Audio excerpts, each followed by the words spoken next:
गैर बासमती चावल निर्यात पर अब वाणिज्य मंत्रालय से एक और बड़ी खबर सामने आई है, जहां वाणिज्य मंत्रालय ने एपिडा को गैर बासमती निर्यात अनुबंधों के रजिस्ट्रेशन शुल्क से इकट्ठा धनराशि का 30% हिस्सा अपने पास रखने की मंजूरी दे दी है। वहीं बाकी बची राशि के उपयोग का निर्णय एक विशेष समिति द्वारा किया जाएगा।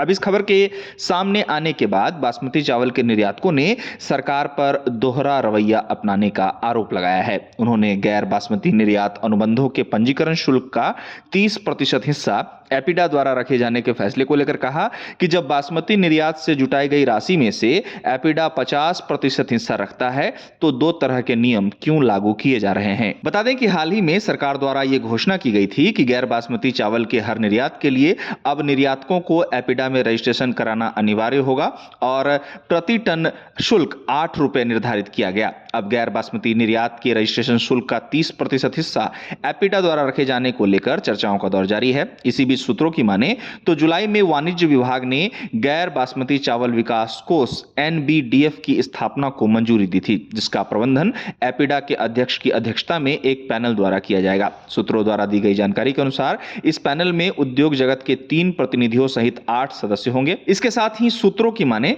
तो इस कोष के प्रबंधन के विशिष्ट तौर तरीकों को हाल ही में मंजूरी दी गई है और एपिडा ने पिछले सप्ताह संबंधित विभागों और हितधारकों से अपने प्रतिनिधियों को नामित करने का अनुरोध करके पैनल के गठन की प्रक्रिया शुरू की, ताकि पैनल दीपावली से पहले अपनी पहली बैठक कर सके। वहीं हरियाणा और पंजाब के बासमती निर्यातक संगठनों ने बासमती चावल के निर्यात अनुबंध पंजीकरण शुल्क को 30 रुपए प्रति टन से बढ़ाकर 70 रुपए प्रति टन करने के फैसले का विरोध किया है। एक प्रमुख निर्यातक ने कहा कि एक ही काम के लिए दो अलग अलग नियम कैसे हो सकते हैं। सरकार को शुल्क दर और एपिडा के हिस्से दोनों में समानता लानी चाहिए। बता दें कि इसी के साथ बासमती चावल निर्यातकों का यह भी कहना है कि अगर एपिडा को नॉन बासमती के लिए 30% हिस्सा सेवा और इंफ्रास्ट्रक्चर शुल्क के रूप में रखा गया है तो बासमती निर्यात विकास फंड से भी उसका हिस्सा 50% से घटाकर 30% किया जाना चाहिए।